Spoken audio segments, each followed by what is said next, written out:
WVW Broadcast Network and The New American are pleased to present The New American TV with your host, Rebecca Terrell. This broadcast is committed to helping you understand the truth behind the news.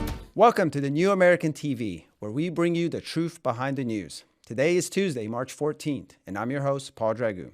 Here's some of the stories we're following. On Saturday, thousands of Dutch farmers converged on The Hague, the country's administrative capital, to protest their government's nitrogen emissions policies. According to Rebel News, there were a lot of police at the event. Dutch authorities also mobilized the military in case there would be a repeat of last year. Saturday's protest is part of an ongoing situation that started last summer when, for weeks, farmers blockaded highways, streets, supermarkets, and government buildings with their tractors. In some cases, they clashed with police. The New American magazine has reported that the Dutch government is following the lead of the United Nations, the World Economic Forum, the European Union, and the Bill and Melinda Gates Foundation, and imposing new green policies that the government knows will put many farmers out of business. Here's Dutch politician Geert Wilders on Saturday. Well, I think it's leftish rubbish. The real aim here is to get rid of our farmers for some leftish nitrogen kind of agenda and to make room for even more non-Western immigrants, asylum seekers, and build houses and centers for them, and something that is totally different than the current elite is telling the people. The Dutch aren't the only ones pushing back on the destructive and regressive green agenda. Earlier this month, thousands of Belgian farmers drove to Brussels to protest the same plans the EU globalists are trying to impose on the Dutch. There's quite a bit to this story, and Americans better pay attention because they've already begun coming for our farmers as well. We'll have more on this in the second segment of today's show. And on Monday, President Joe Biden authorized the ConocoPhillips oil drilling project in Alaska on a federal oil reserve about the size of Indiana. While that may sound impressive, the decision actually reduced the project's drill pads by 40%. And the day before, on Sunday, the Biden administration actually blocked 16 million acres of federal Alaskan land and water from future gas and oil drilling. It looks like Biden is reaching for some sort of middle ground that pleases rabid environmental lobby groups while giving himself more than the flying pig's chance at legitimate re-election.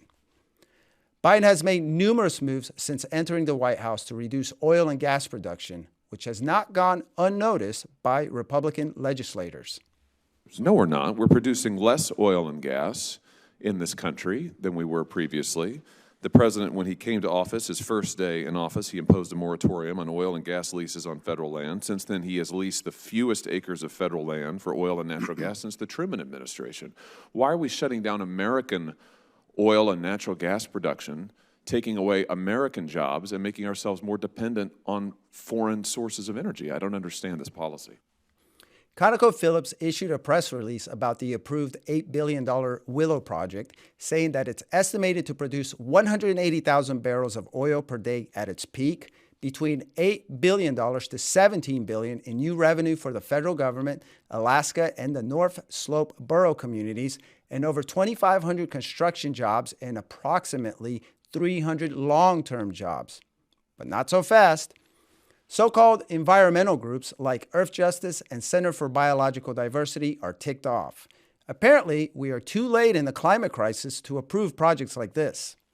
They're expected to challenge the project's approval in federal court, which may delay or completely derail the project.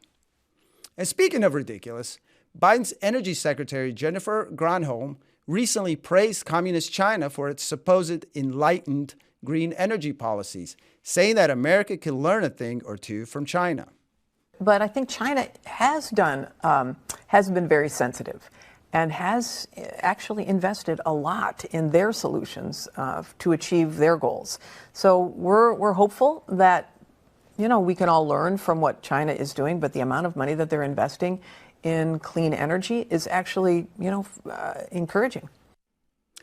The Energy Secretary's comment did not go over very well with lucid Republican lawmakers. Every Republican member of the House Energy and Commerce Committee signed a letter demanding that she immediately retract those silly comments. In the letter, the lawmakers wrote, China poses one of the greatest economic, military, and geopolitical threats to the United States, while continuing to be one of the world's worst polluters. And they're right. China is the last country that should be praised for its green policies. So join me to discuss these and our other stories is Gary Benoit, the editor-in-chief of the New American Magazine. Welcome, Gary. Thank you, Paul. Gary is the Energy Secretary on drugs. Well, if she were, that would give her an excuse, would it not? But I think she meant exactly what she said, which shows just how far removed she is from reality and from common sense and from any understanding of history. We're talking about a regime that has killed more people on Earth than any other regime in the history of the world. And she's praising this regime. Well, not only that, but she's praising them for something that is actually the opposite of what China, you could go on the internet, you could find there's so many stories, the amount of coal-fired coal plants that Yes. they're, ratcheting up. They are one of the biggest polluters, if not the largest polluter. So it's like she's not even right on that end. No, not at all. And so it's weird. And I'm glad that those Republicans pointed that out. What about the other stories? You got anything to say about it, the other stories?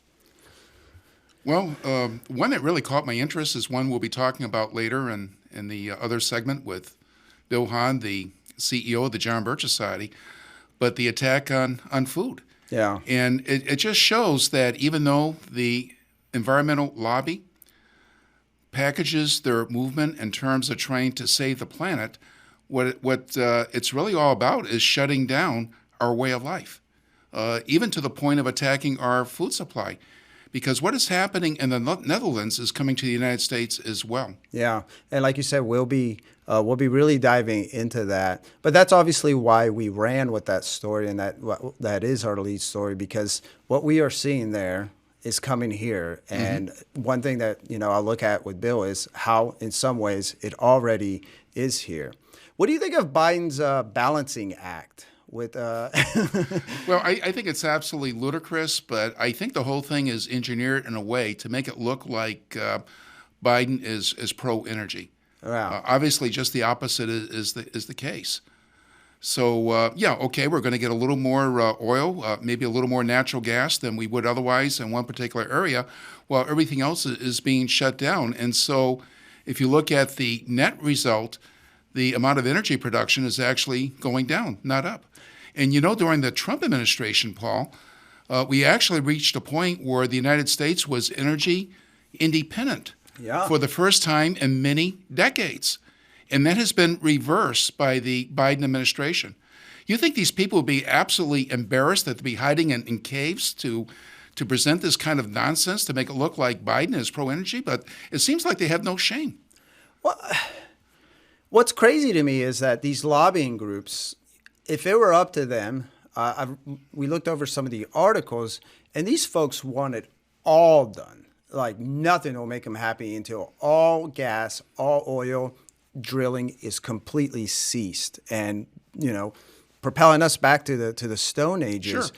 And he's caving into that, obviously. Yeah, and it shows that there's an agenda behind it. As a matter of fact, if you go back to the beginning of nuclear power in this country, which is an energy resource, obviously, that we could use a lot more than we're doing today. But if you go back to the beginning, the Sierra Club, for example, environmentalists actually supported nuclear power. They supported it until it worked. But when it actually was commercialized and it started working, well, now we got to be against nuclear power. So what's going on there? And it simply shows that what they're saying and what they really are trying to accomplish, those things are two different things. And I think one of the most important things that we always got to mention is that this is all based on bunk narrative. The narrative being that there is this human-caused catastrophic climate change. And apparently, like I quoted one of the groups, is like, we are too late in the climate. It's like, the New American has shown several predictions from decades ago where certain cities will be underwater in like 10 years, or there's this catastrophe. When I was doing some research as a journalist back in the day, I remember going through microfilm of old articles, and these the specific ones I'm talking about were from the 80s. And there were in this newspaper, there were articles warning about a global cooling that was coming. Right. And this was only in the 80s. And so they do this over and over, but you know, there is no consensus, first and foremost. That's what they want you to think. That's not the case. Dr. Stephen Koonin, among one of many who has come out and said that. He's written a book called Unsettled. He actually used to work for Obama, and he got a lot of flack when he went on Joe Rogan and talked about he's like, the data does not show this. It does not show that there's this catastrophic climate cause decimation coming to humanity. So, well, of course, a lot of people, Paul, they will say, well, I'm not a scientist. How do I know? I have to go by the experts. Yeah. And as you point out, there is no consensus. Right. However, the experts don't agree media either. portrays the world as if there is a consensus. And so people are confused and they're beguiled. But really, it's just a matter of stepping back and applying a little common sense. And of course, you pointed out about the false predictions, because originally they were talking about global cooling. I remember that very well in high school during the original Earth Day, which was called an environmental teaching, that they were talking about global cooling. Yeah. But even during the period that they've been talking about global warming, they keep moving the goalposts. It's always just a few years ahead. Yeah. Just a few years ahead, it will be catastrophic. And they keep moving that year farther and farther ahead. But in terms of common sense, how about CO2?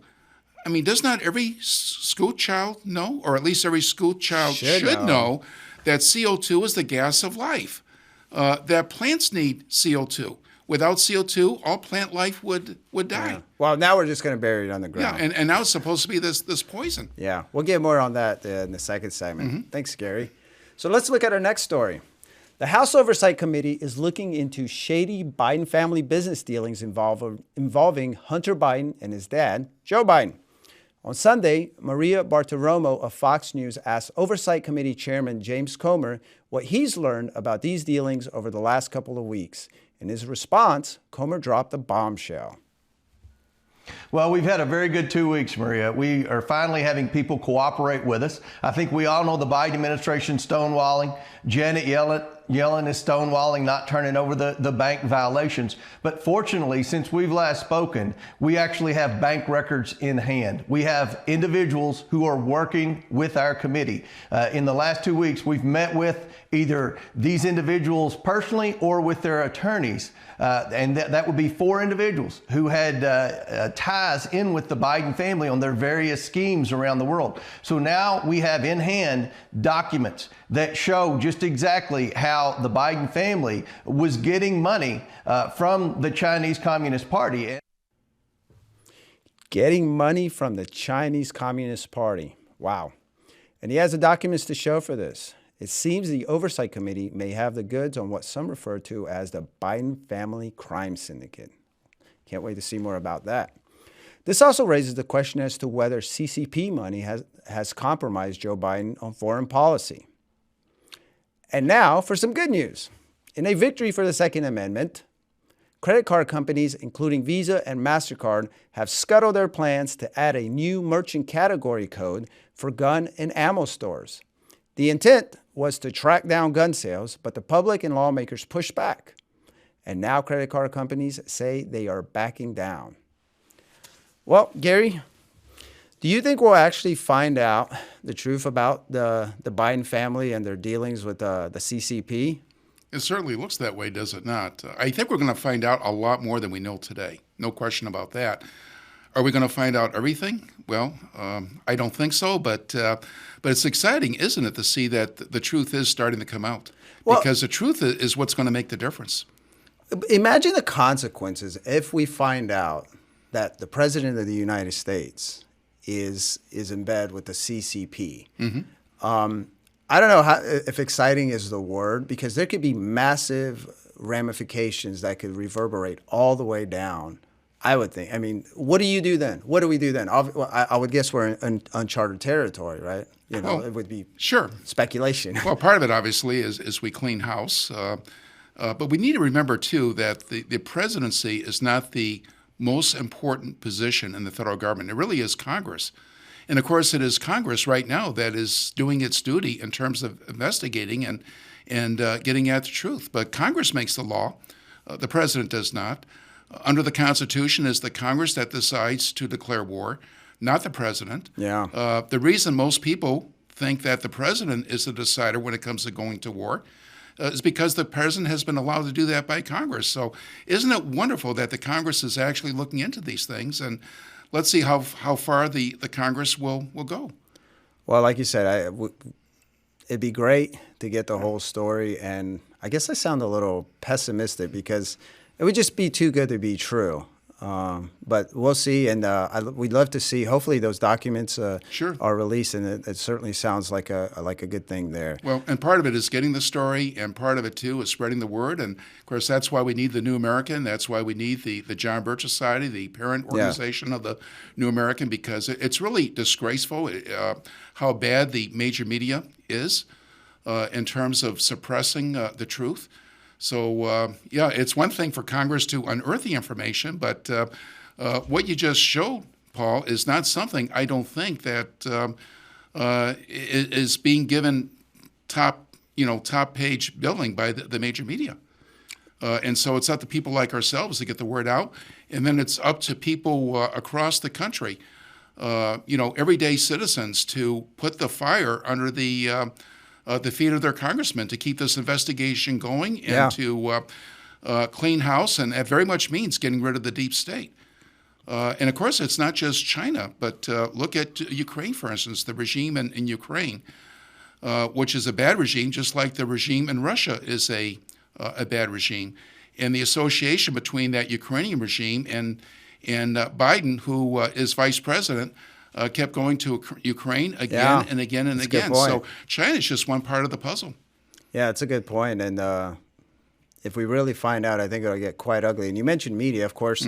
That is one of the things we've always done here at the New American. Is these are things that we have been reporting on since the beginning, since they hit the light, since there was any sign of them. And then it would be nice to get to that point where corporate media would report on it. But if that's not the case, it would be nice if alternative media, us, become people's go-to source. That would be great. I like that we finished today's segment on a good story. We've been watching this whole MasterCard. This is kind of like this. Is this kind of the social credit score that they're trying to implement? It's like, well, we're going to track down, and those who are buying, like, what are they going to do? Are they going to red flag people who are buying guns? Or well, it's certainly a step in that direction, and obviously the intent, like you say, is to track. Is to be able to identify gun owners, obviously for the purpose of building a national database of gun owners. But isn't it wonderful, though, that there was such pushback, not just on the part of everyday citizens, but on the part of lawmakers, to cause these mammoth credit card companies with all their resources to back down? There must have been quite a bit of pressure. Last week on Friday, we reported on the ESG standards, and we reported on, for instance, BlackRock losing $4 billion. We reported on Vanguard pulling out of some sort of climate alliance coalition, and both indicated that they're losing money. And it seems like this pressure is working. There is a threshold to how much pressure they could override and whatnot, and it seems like it may be getting to that. Well, and I think it is, and obviously, as our freedoms continue to deteriorate, the loss of those freedoms is going to become more and more obvious. In fact, it has been becoming more and more obvious to the American people at large, and people are responding. People are getting upset, and in fact, people are looking for us. People are looking for the John Birch Society because they want to do something to save their country. Yeah, that's a good point you bring up, is because I think people are starting finally to realize that they're not going to stop with us. For instance, now we're seeing various celebrities, who aren't apologizing. The pressure that used to exist from the woke lobby groups and whatnot, you would see everyone bending down and apologizing, and you'd see all the companies, bowing down and kowtowing to their demands. And now we're seeing just in the last few weeks, we're seeing a trend, aren't Yes. we? We're seeing a trend. Again, these massive asset fund managers, they're backing down. You know, they're saying we're not gonna completely go over green. We're seeing MasterCard and all that. Well, we've run out of time for this segment anyway. So thank you, Gary. Thank you, Paul. We will see you on the other side of this break. The John Birch Society has been working tirelessly since 1958 to preserve freedom, safeguard the Constitution, and restore our God-given rights. We continually educate voters and lead the freedom movement. Join us as we work against a tyrannical one-world government. United as one, we can defeat this conspiracy against a free America. JBS founder Robert Welch said, "Education is our total strategy and truth our only weapon." Join us in restoring this great nation. Imprisonment, forced labor, permanent separation from my family, perhaps death. I knew what could happen to people who were caught trying to defect, but the watchtowers stood yards away. The possibility of a new life in a different world, one without tyranny, was within sight. The West. I thought of the rewards no longer crushed under the boot of communism. I would work and make money, no longer restrained by the chains of collectivism. I would say what I wanted, without fear of spies and informants nearby. I would be free. The frozen rain and Romanian mud seeped through my gloves and cloths. I fantasized about the fire burning in the wood stove of my parents' home, but I pushed those thoughts from my mind, closed my eyes, and waited for the cover of the darkness. Get Defector, a true story of tyranny, liberty, and purpose by Mark Hobafkovich with Paul Dragu, a thrilling page-turner that will remind you how precious yet vulnerable freedom is. Available at shopjbs.org or Amazon. For a limited time, get 20% off your entire order using promo code Defector20 when you purchase Defector at shopjbs.org. Welcome back. I'm thrilled to be joined by the CEO of the John Birch Society and my boss, Bill Hahn. Mr. Hahn has created a presentation called The War on Farmers that he delivers through events coordinated by the JBS's Speakers Bureau. Bill, our first story was about farmers protesting in the Netherlands, and we mentioned the Belgian farmers. Can you begin by explaining what this nitrogen standards or the curbing of nitrogen has to do with farming? Absolutely, yeah. It's got a lot to do with farming. As a matter of fact, they look at, and other countries around the world are doing much of the same. Is that it's not just the nitrogen, but it's also ammonia and methane, kind of as a whole. Mm-hmm. And the farmers, when you dig into this a little bit, I mean, really, the biggest thing that they can do with nitrogen is basically cut back on their fertilizer use. Yeah. And what does that mean? Exactly. What that means is that there's a model that they've used, set up. So they've got so many, pounds of fertilizer, per acre. It's probably, more than likely tons, per acre. But then when they cut back on that, okay, so that formula then gives them a certain, crop yield. Yes. Okay. And you have to replenish that soil because the plant will actually, suck the nutrients then, out of that soil. And so unfortunately, the current farming model is that you have to use these fertilizers and these herbicides and fungicides and things like that in order to have a decent crop and keep some of the weeds down. A high yield. It's kind of the key to the high yield, right? Yeah. But there are other ways of doing it that could certainly be utilized. But again, the current model as set up, as promoted by the government policies and things like that set throughout each country, this is how it is. And so when you start to pull back on fertilizer use, then your crop yields are going to drop like a rock. Right. Okay. And you had mentioned also in your presentation that the Netherlands puts out a lot as far as agricultural productivity. It's one of the most productive in the world. One of the top exporters in the world, actually, next to the U.S. Yeah. So obviously that's, would you consider what we saw happening in Sri Lanka a couple months ago as a possibility for what can happen in Europe and wherever else they get food from. Yeah. So just to kind of contrast that a little bit, what had happened in Sri Lanka is that they basically made a rash decision that right away we are going to flip over from synthetic fertilizers like a switch and overnight. over to organic, right? I mean, within a growing season. Mm-hmm. Even the organic growers told the government, "Whoa, you can't do that in such a short a time." Yeah. Okay. And so when government tries to micromanage things like this, I mean, some of those farmers basically just threw their hands up and said, "You know what? I'm out of here. I can't do this." Yeah. And so they went to work for somebody else, whether it was in ag or whatever industry. Well, that collapsed their particular exports, and of course the ag industry as a whole.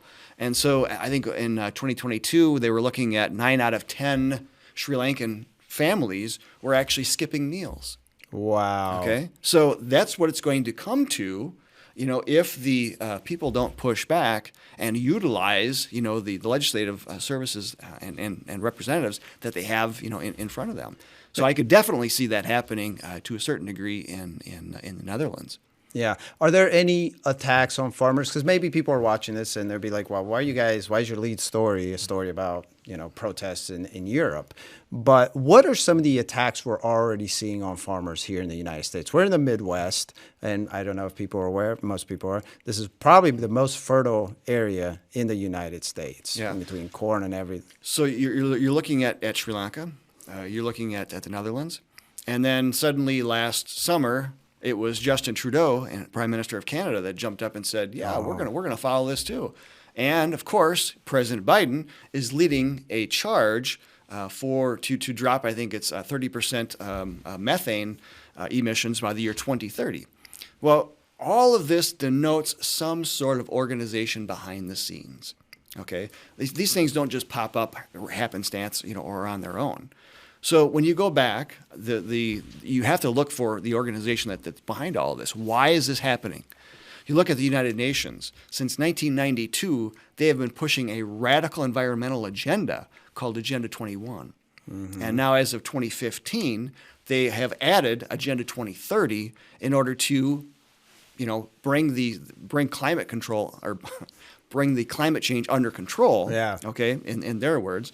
And somehow they think that they're going to be able to do that just by suppressing or getting rid of 30% of emissions for whatever you pick it, right? Right. And it is just insane where they think that they can mastermind the entire economy. Engineers like of society. Yeah. But it goes back to the old communist model of government. Where they are going to be in charge and the people will be, following their dictates, right? So what do you do to society then in order to take it over like that? You have to get rid of, as they call, the bourgeoisie, right? The folks that are the middle class, the ones that are the entrepreneurs, that own, the majority of the small to medium companies, and you take them out. Yeah. You overtake them, right? Because these are the folks that are most independent. They make the decisions.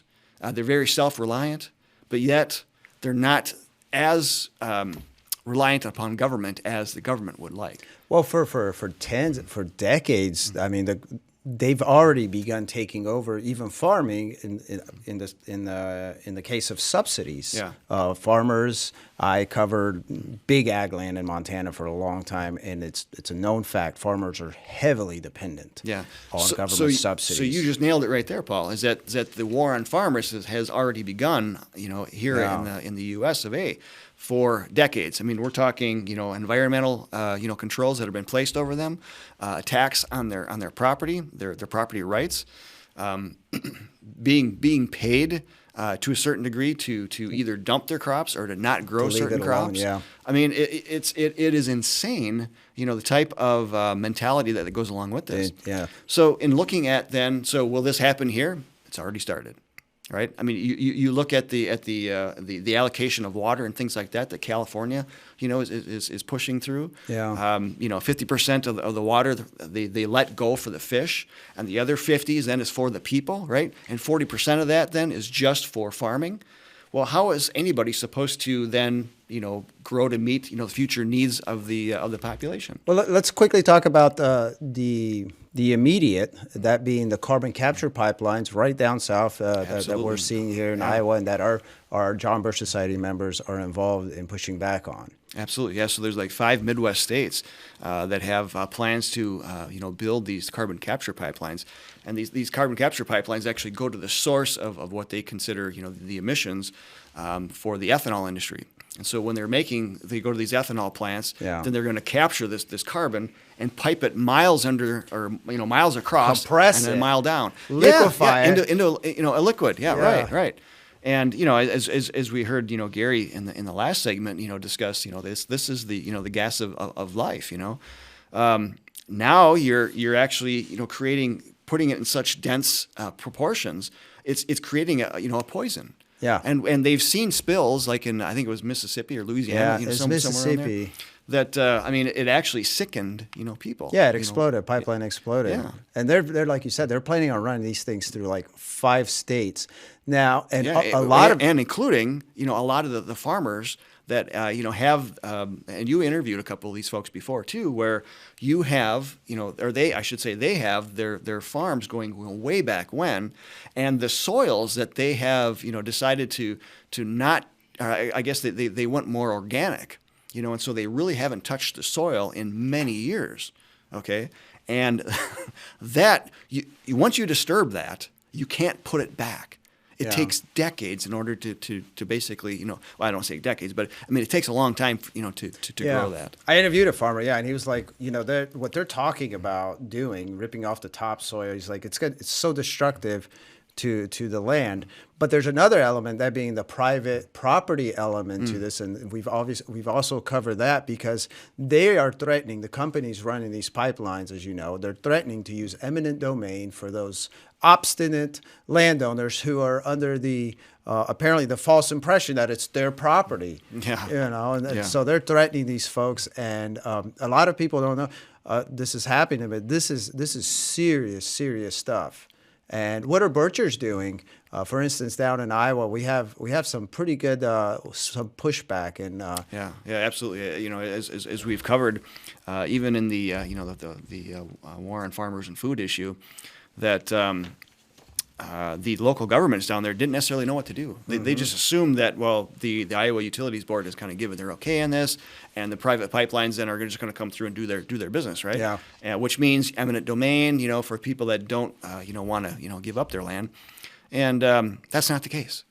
And so, the John Birch Society set up, a number of speaking engagements down there, with a gentleman that's an expert in this, Tom DeWeese, and he has helped basically create a unified front, for Birchers, farmers, and others, that are working on this, to help go through what's known as the layers of strength of American government. All right. So you heard Gary talk about how the president isn't the most important. It's actually, the closer you get to the people, the more important that it is. All right, and that's why Congress is one of the biggies. But this is why, as far as birching goes, what we do is we educate folks and we activate them in trying to get them to act, on a concerted agenda. So we're teaching those folks, the areas of where they need to apply pressure, the folks that they need to go talk to, as far as educating them, and then of course just rallying the rest of the of the community behind these folks. Yeah. So we're starting to see, and I think there's at least 5 legislative items that the Iowa State Legislature has introduced. Oh, really? And so I haven't heard that bit. Yeah, so they're starting to gain some traction here and there. A couple of things were voted down already, but again, this is just beginning. Yeah, there's a lot of moving parts from my understanding. Our coordinator down in Iowa, Tammy, has done a terrific job. Absolutely. Organizing, and they're keeping track with what's going on in the legislature, and they're doing a terrific job helping people learn what this is about. And even when I interview someone, it's hard to swallow that pill, and this has always come back to, when it comes to the John Birch Society and our message, underlying has always been, like you said, what's this really about? There really is a coordinated effort to change the way of life, right? Absolutely. For not just Americans, the world in general. And right now, it's not even it's not even a secret anymore. Yeah. They're on video out there. They're saying we are in a time right. where we can no longer afford to live as we live. I actually have a quote from an Agenda 21 program here, and it says that the effective execution of Agenda 21 will require a profound reorientation of all human society, unlike anything the world has ever experienced before. A major shift in priorities of both governments and individuals, and he just goes on and on. Yeah. Well, think about this. So the more chaos that's created of all these policies, okay, the more that people are going to call upon government to do something. Yeah, that's unfortunate. And so more government-induced crises means more government solutions, which means more government control. Pretty soon we're looking at world government. we need to change our mind. Absolutely. Thank you, Bill. Thank you. Well, thank you everyone for joining us, and we will see you on the other side of this break. I certainly would not want a constitutional convention. I mean, whoa. Who knows what would come out of that? Just imagine if we have a constitutional convention, the number of people who will be unhappy and the number of people who say the results are not valid, and then they'll just ignore the entire Constitution. What we need are just more people that would read the one we have. It isn't the Constitution that's the problem. It is the people who ignore the Constitution that usurp power and abuse the constitutional power that they ostensibly have. If you can't enforce an existing piece of paper, how are you going to enforce a piece of paper that has a little more writing to it? In other words, it's been amended. It's up to us to hold our elected officials accountable. What can you do to elect good representatives and senators in your state legislature who understand the Constitution and are willing to take a stand? As a lumberjack, I've been cutting wood for decades. My job is pretty straightforward. I see the wood, I chop the wood. My axe goes through every time. You remember when everyone bought all the toilet paper? And they wanted me to wear these things? And someone invested a lot of money into this stuff. They say I'm part of a global plan. I don't think so. It's too hot, it's too cold. You know what? The weather changes. We even hear crazy ideas on how kids should learn. Here's the news, Dad. Is it, son? Is it? What about this one, Dad? Nope. It's hard to tell what's real and what's fake these days. There's just too much baloney out there. At the New American, they cut through the baloney and give me the truth. Visit thenewamerican.com and subscribe to get 50% off the cover price. And if you want an even better deal, use the promo code 10OFFSUB. Again, that's 10OFFSUB for more than 50% off. According to President Frank Lassay of Truth in Energy and Climate, the Biden administration's energy and climate policies are devastating American energy infrastructure. He believes those policies are also hurting U.S. consumers and the broader economy, and it does nothing beneficial for the environment. The New American's Alex Newman recently interviewed Lassay at the Heartland Institute Climate Conference in Orlando. Let's watch. We are here at the Heartland Institute's Climate Conference. I'm with Frank Lassay. He is the president of Truth in Energy and Climate. Used to work in the Walker administration in Wisconsin, and he used to actually be the president of the Heartland Institute. Frank, it's wonderful to be with you. Thank you so much. So you've been focused a lot on energy policy. Just 50,000-foot question. What do you think about the Biden administration's energy policy so far?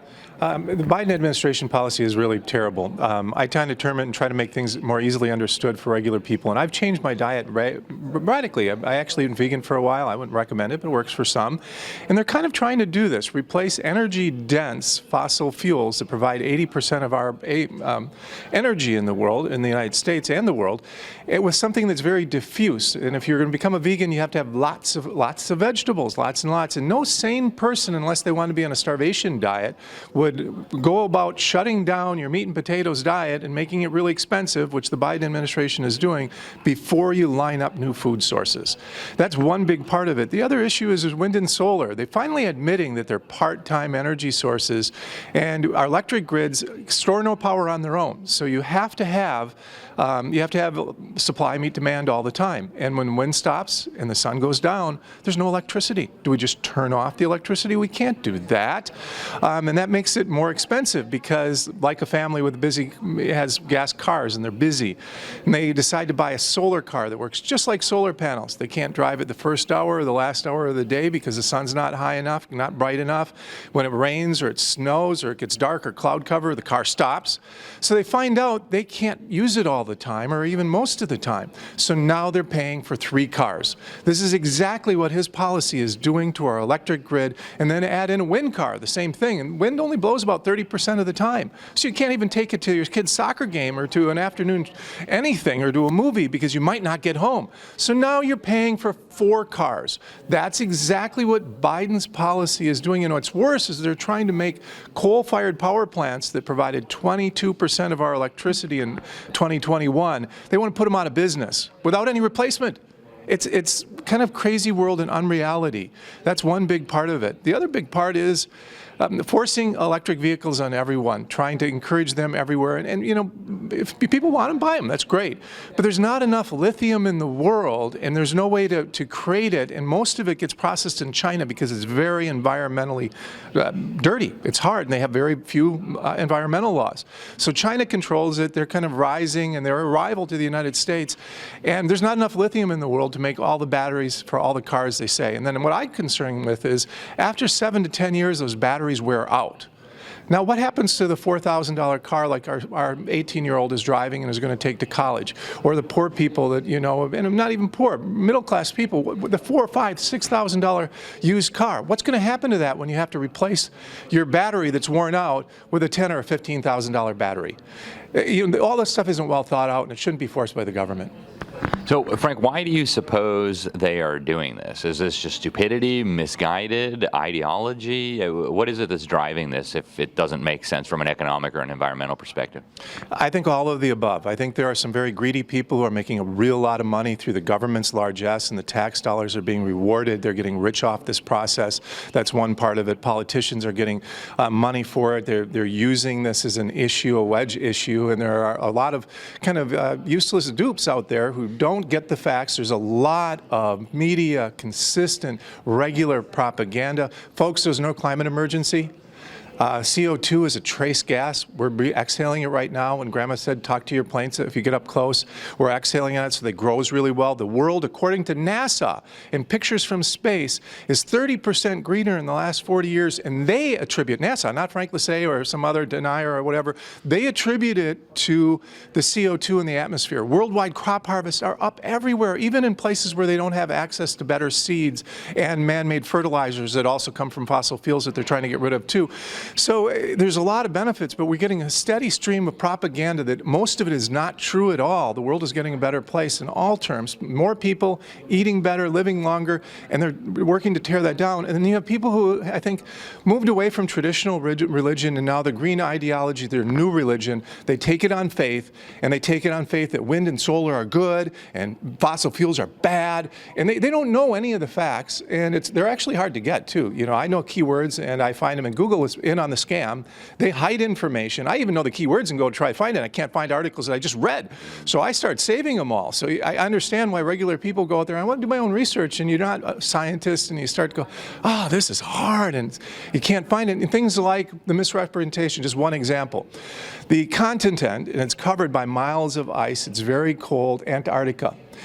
It has not warmed in 70 years. We started taking accurate records measured in Antarctica only in 1956, but since then it has not warmed. They did report in the last couple of years it's experienced some of the coldest winters. It's our summer up here, but winter down there.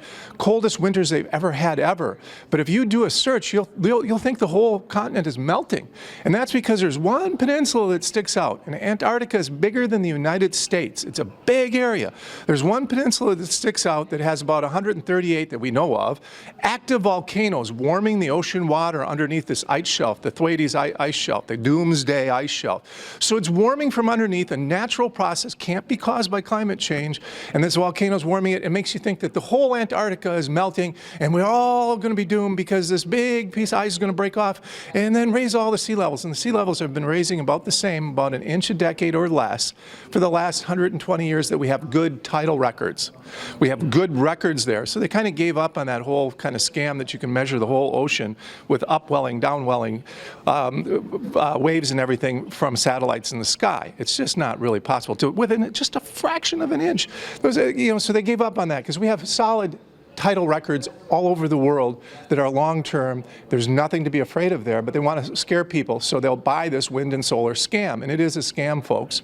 I'm sorry to tell you that. And that's why your electric rates are going up, and they're going to continue to go up, because as you add more part-time cars, to that analogy again, your family, if you keep buying more and more part-time cars, and you have to keep using your full-time cars, your car prices are going to keep going up. So Frank, how does this madness end? What do you recommend to everyday Americans, policymakers, more and more Republicans? It looks like now they even have a climate caucus up on Capitol Hill. They're caving on this issue, saying they're going to come up with conservative solutions to the climate crisis. How does this stop, absent, I guess, economic catastrophe? Well, they ridiculed Nancy Reagan, but I would say just say no. And I think you should contact your Republicans and get them back thinking properly about this issue. We don't have a problem. The real danger in the world that you should really be afraid of is communist China. Communist China is a rising threat to the world. They are going to surpass us as the world's largest economy. They have 1.4 billion people. They have a huge military. They are growing. They want to invade Taiwan. They're helping the Russians. And they're producing the green scam. They're producing the wind and solar and the batteries for the rest of the world. They've cornered the market in that area. And you need to communicate that to the Republicans and stop voting for any of these fraudsters who want to spend more of our money. And by the way, we're $31 trillion in national debt. There's $370 billion of money we don't have that they're going to continue to put into subsidizing wind and solar. Because without the subsidies, without 30% on the front end for the buying it, and then 30% on the back end when they use it, we wouldn't do it. Because even with that, the break even is about the length of time. This is how bad they are. The length of time to pay for solar panels that you put on your house are about the same as how long it lasts. So you front end it. You pay a bunch of money now and you get lower electric bills over time if you buy solar for your house, but it saves you nothing. It's crazy world. But now how that scam works, and this is part of how the whole scam works, and I shouldn't tell people because it may be interesting. So say you borrow $18,000 to put solar panels on your house, and that's kind of what it might cost for a regular house. And the government will get you $6,000 back. Well, you borrow $18,000, and you get $6,000 in your pocket. You're $6,000 better off. And you get lower electric bills, but it probably won't be enough to pay back the $18,000 that you're doing. So you're going to pay back a little bit of that money all the time. And then when you sell your house, then you have to pay all that money back, so you get a smaller check for your next house or for your retirement or whatever you use it on. So this is part of how this kind of all this money scam works. And, it's not healthy for us. And I think ultimately your question is what are people to do? For folks, we're like sheep that have been sheared, and now it's starting to get down and where it's really hitting our skin instead of just taking some of the hair off or the fur off, is that our electric rates are going to keep going up by 5, 10, 15% year over year over year over year. They're going to double or triple in the next decade if this continues on. So we need to start saying no. And the fact is our electric supply, our electric demand across the United States, and granted growing areas have more demand, but our electric demand has not changed in almost 20 years. It's been flat. We have more computers, we have more TVs, we have more things that we're using electricity for, but the lights are, everything is more energy efficient, which is good, but we use more of it. So we have more people, we have more business, and we've grown economically, but our electric use has stayed flat. Why are we adding more capacity and pretending that isn't raising our rates when you don't need more capacity? I mean, if it was growing, it makes more sense to add more. And those are some of the things to think about, folks. But we need to communicate more of this and start voting that way. And yeah, I know it sounds good. You need to start really talking to the 30 and under crowd. We need to talk to more of those because they've been propagandized and they've been indoctrinated, and a lot of them don't want to hear any of this, and it hurts their feelings.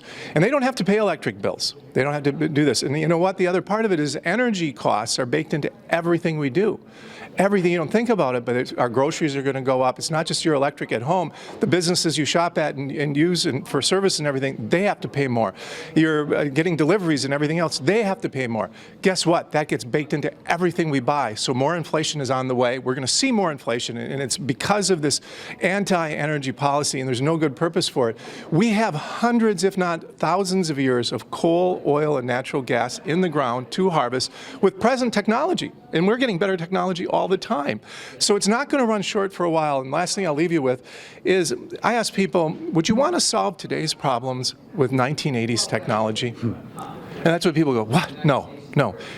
If I'm wrong and the CO2 crowd is evil is right, do we want to solve 2060 or 2100 problems? Because that's really when it would be a problem with 2020 technology.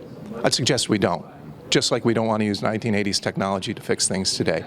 Provided we continue to have progress and economic progress, because it's dependent on having energy. It depends on, and you know, kids out there, I'm hearing a lot of you are depressed, and you're like, I don't want to have kids myself. I don't even know what to do. Why even bother? Get rid of that attitude. Solve these problems. If you really believe that climate change is a problem, it isn't about wind and solar. Those are inferior. Get something new. Get a replacement. Go to work on those problems. You can have kids. We have a bright future, and in fact, once you dig into it, you're going to find out there are less tornadoes, not more. There's no trend in hurricanes. There's no trend in floods. There's no trends in droughts. You know, we have milder winters. We have less hot summers. Those are facts. I mean, it's upside down world of what we were getting. So take heart, folks, and the young people, we need you to be engaged and move forward. The future is bright. There are less people who are starving, less people die from natural disasters, all kinds of good stuff out there, but you're being told something completely false. Excellent. Frank, and how can people follow you, and how can people find your organization online? My organization, truthinenergyandclimate.com, truthin, energy, and A-N-D, climate.com. And you can sign up for a weekly email newsletter on energy issues, energy and climate issues. I do a tact where I highlight and bold and grow the important parts so you can skim it and actually know what the important part is of the articles. And I also put in my own comments there to set the record straight when it needs it. Excellent. Frank, thank you so much. Hey, you're very welcome, Alex. Pleasure. Hi, I'm Alan Keyes. I'm the host of IMTV's daily talk show about news and events in America. And I want to say a good word for the New American magazine.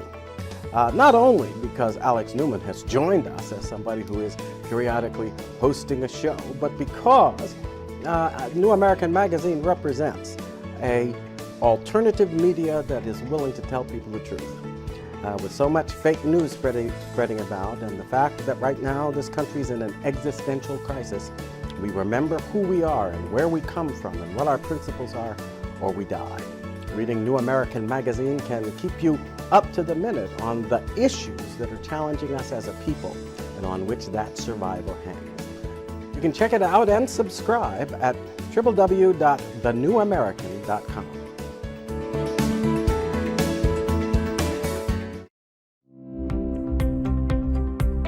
All right, parents, listen up. We've all seen the countless examples of how radical leftists have been destroying American schools. It's no longer just about the terrible math and reading levels. Now, radical left teachers birthed from liberal universities are forcing gender indoctrination in kindergarten. They're teaching lessons on white guilt. Freedom Project Academy has perfected live online learning over the course of a decade. I get a ton of great feedback about this program, a ton.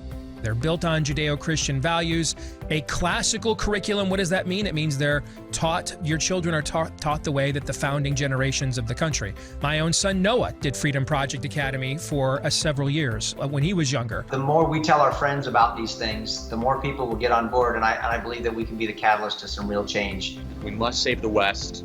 Our way of life and our culture is under attack, and because of patriots like you and your project, I have optimism for the future. Alex Newman also interviewed Princeton University physicist Dr. William Happer at the Heartland Institute Climate Conference.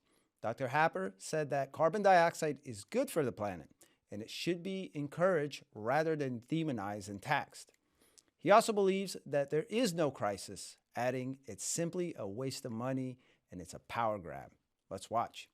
We're here at the Heartland Institute's Climate Conference in Orlando. I'm with Dr. William Happer. He's a professor of physics emeritus at Princeton University. He also served as as advisor on climate issues to Donald Trump. Dr. Happer, thank you so much for joining us today. Now, the subject of one of the things you're going to be addressing at this event is carbon taxes. Let's start with your thoughts on that. Does the world need carbon taxes?